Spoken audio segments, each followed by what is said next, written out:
Gel bura. Sen buranın kumunu niye boşaldırsan? Sen başa düşürsen ki sen oranın kumunu boşaltsın.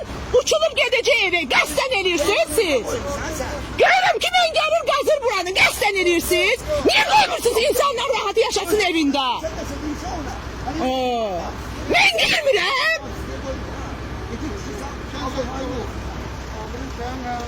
Ben sana dedim buranı qassam benim evime nəsə olsa sizi ben ciğerinizi kopardacağım yerinden.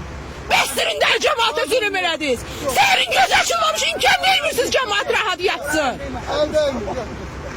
Yemin dedim ben senin ciğerini çıkartacağım. Rafael'in de o kalanlarının da. Sen gidişe ben buradayım.